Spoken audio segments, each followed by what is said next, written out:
Just got to play good fundamentally. The thing about it is they've really played well, and they're a really good group. I mean, they're well coached. This is a really well coached offensive football team, and we just got to play well. We got to play good, fundamentally sound. I don't think you're not going to out scheme them and out trick them. And usually, what happens is that creates more of a problem because you're doing something you're not used to doing instead of just playing fundamentally sound. We just got to play well. We talk about confusing the quarterback all the time. Do you try to create confusion up front for people with their assignments? It depends on the situation. You know, sometimes, I mean, everybody kind of has a few wrinkles where they bring guys or try. You don't want to always necessarily just sit and be a sitting duck every time. That I'm always a 3 technique, I'm always a 5 technique. You want to do some movement things, but you know, it also depends on whether our guys can do it. You know, you can scheme up all you want to, but if you got a guy that really doesn't move very well and you're asking him to move very well, I mean, there's years that we had big guys in New England that could 2-gap, and that's what they did. They 2-gapped. And then there's guys when we were smaller and we had to move to create, you know, because we couldn't really hold in there against double teams or maybe even base blocks, then you got to move them. So I think you just got to do what a little bit what they dictate, but then also quite a bit what we feel like our guys can handle and can do. What is it about Logan that makes him so effective as a blitzer? Because not all DBs could do that effectively, but you found success with him. Well, he's smart. I think he studies the heck out of film. I think anybody that's a good blitzer from the secondary, I think anybody that's a good blitzer, period. It's a little different inside, but even the guys inside, if you're a good blitzer, it's usually you can time things up pretty well. You have a good feel for cadence. You have a good feel for the formation, what they do out of that formation. It's guys, good blitzers aren't guys that can just all of a sudden line up and just run fast and hit the hole. Everybody can do that. The guys are really good at set things up well with whether it be their stance, whether it be the timing of the blitz, whatever it might be. Those are guys that are good blitzers, and he's a smart guy and studies a lot of film. How much do guys enjoy that? I mean, do they fight you to try to get into the plan to be turned loose, or what's that like during the week? The DBs. I'm not sure I understand the question. As blitzers, do those guys get excited about opportunities to rush the passer? And Oh, yeah, I think so. Absolutely. You'd have to ask them, but I would think that they would be very excited that they get a chance to blitz. I mean, most guys do. Most linebackers do. Most secondary guys do. You know, you like to be involved in that way. Are they a more balanced offense without Luck in the lineup? I don't know. I thought they were pretty balanced with Luck. I really can't say enough about how well coached they are. I just think whether it's Luck or not, that makes no difference to me.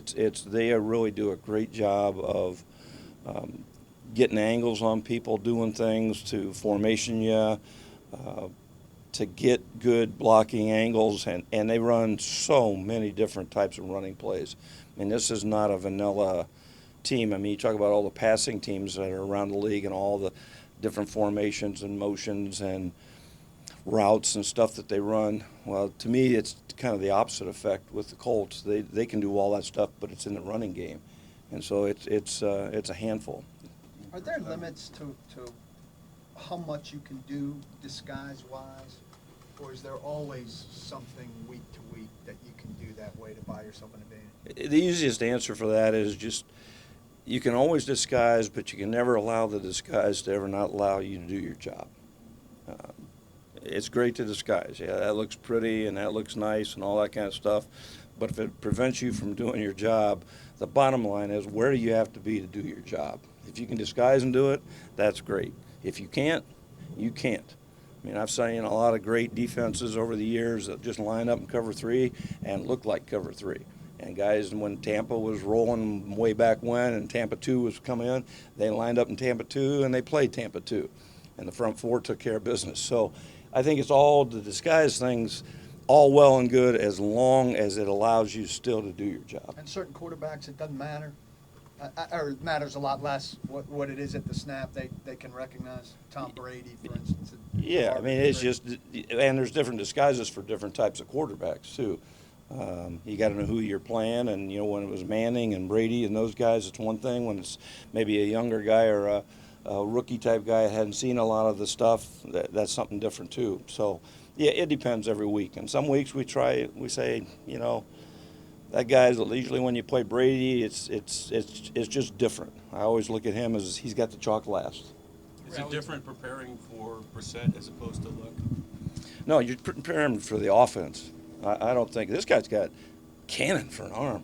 I don't know if you guys watch film, but this guy can sling it now. I mean, he can throw it.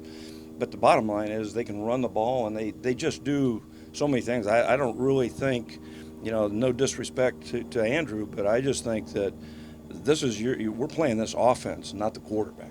Well, they ran it so well in the last season. How much of that was Jarrell not being there, and how much value is that film to you? It's valuable. It's kind of what you're doing is you're looking at things that you didn't do well and the things maybe you did well, and just kind of reassessing the things you did well and the things you didn't do well. We got to clean up because they're a good team. They're going to try to take advantage of that and see if we cleaned it up. And I don't think it has anything to do with who was there. We just didn't play some plays very well. You rallied to the ball really well when Odell caught it in Cleveland. Is it kind of the same key with T.Y. Hilton and the Colts? Oh, yeah, I mean it's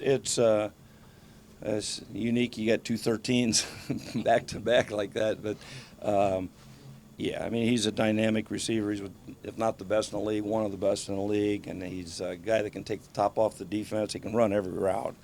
I mean he's special, and so we got to do a great job of corralling him, just like you do every wide receiver.